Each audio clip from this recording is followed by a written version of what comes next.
Never changed brake pads before? Same here. I bought a used car, and the brakes sounded like a haunted shopping cart. Went to a shop, they quoted me $350. My dad just laughed and said, "Let's do it together. I need to change mine anyway, and you'll learn for life." Was I nervous? Yeah, a little. I mean, it's the brakes, kinda important.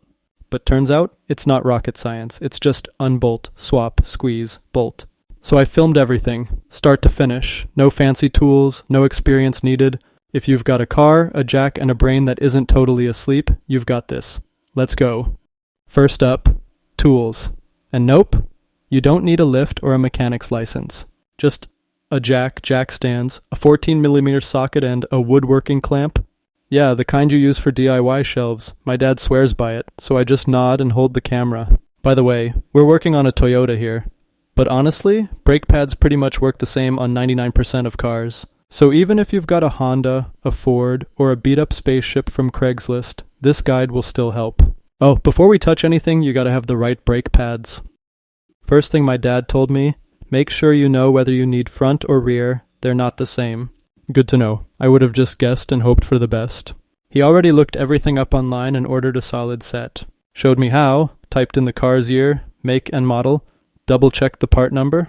Then he said, don't buy the cheapest ones unless you like squeaks and brake dust for days. So yeah, no $12 specials this time. He read reviews, picked a good mid-range brand, same quality the shop would use, but way cheaper. Now he's showing me how it's done, and I'm trying to pretend I'll remember all of this next week. Step 1, loosen the lug nuts before jacking the car. Not off, just enough to break them free. But before any lifting happens, safety check. Parking brake, on. Transmission in park, and we chock the rear wheels, just in case the car decides to roll, because, you know, gravity is undefeated. Then jack it up, throw in the jack stands, never trust just the jack alone, off comes the wheel, and boom, there it is, the brake caliper. Looks like a robot jaw. I'm into it. My dad points to the bolts like a coach before kickoff. These guys right here, they're holding the caliper in place. Alright then, time to loosen them up. My dad grabs the 14mm socket and starts loosening the caliper bolts. Gently, like he's opening a bag of chips in a quiet classroom. He says, "We're fixing it, not fighting it." Once the bolts are out, he carefully swings the caliper up and out of the way.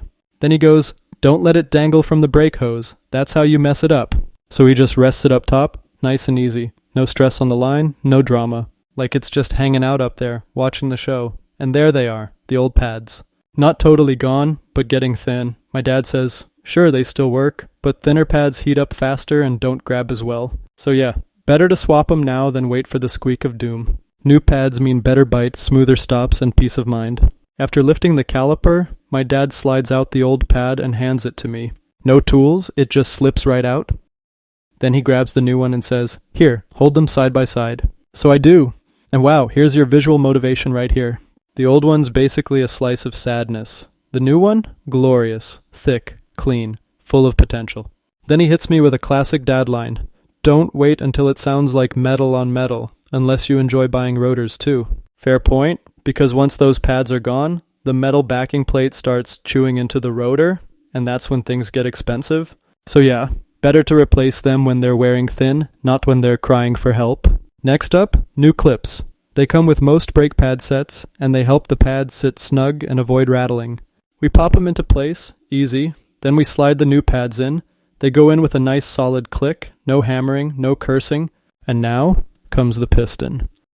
Basically, when the old pads wore down, the piston inside the caliper moved out to stay close to the rotor. But now that we're putting in thicker pads, we need to push that piston back in so the caliper fits over the new setup. This is where most people pull out a fancy brake tool, but not my dad. He grabs a woodworking clamp, the same kind he uses for building shelves in the garage, and gently starts pressing the piston back. He says, "Go slow, or your brake fluid will fight back." And he's right. Push too fast, and it could overflow the reservoir or make a mess. So we go slow, steady pressure.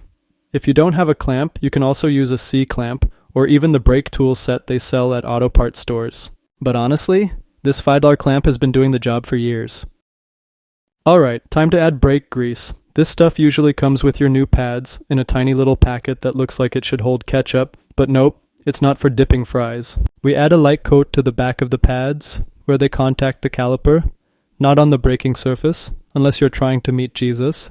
The grease helps prevent squeaking and reduces vibration when you brake. If your kit didn't come with any, you can grab a small tube at any auto parts store. It's cheap and lasts forever. And if you're completely out, worst case, assemble everything, but take it easy until you can apply grease later. It's not ideal, but it's not the end of the world. With the grease on, we swing the caliper back into place. Bolts go back in, snug, but not Hulk tight. My dad says, tight is good, stripped is expensive. Then the wheel goes back on, we hand tighten the lug nuts, lower the car, and finish tightening them up once it's on the ground. And that's pretty much it. Brakes done. Well, on this side, now just repeat the exact same steps on the other side. Same tools, same bolts, same everything. Once both sides are done, you're officially in the brake pad club. Final step. Pump the brake pedal a few times before you drive. Seriously, don't skip this part. My dad says, new pads, more space inside the caliper. Gotta press things back into place. So we hop in, start the car, and push the brake pedal a few times. At first, it goes kinda soft, but after a few pumps, it firms right up. If you skip this and just drive off, first stop sign might feel like a free fall. Pedal feels solid now, brakes are tight. No squeaks, no grinding, no sketchy surprises, and definitely no $300 invoice. And that's it. New pads in, 30 minutes, saved $300. Honestly, not as scary as I thought. Now I actually know how to do it. And next time, I'm not just holding the light. Got a car? You can do this too. Drop a comment if you want to see the next fix. Spark plugs, coolant, whatever my dad's doing next. And if this helped, hit subscribe. I'll keep filming and you keep learning. Catch you in the next one, and hey, next time, you hold the light.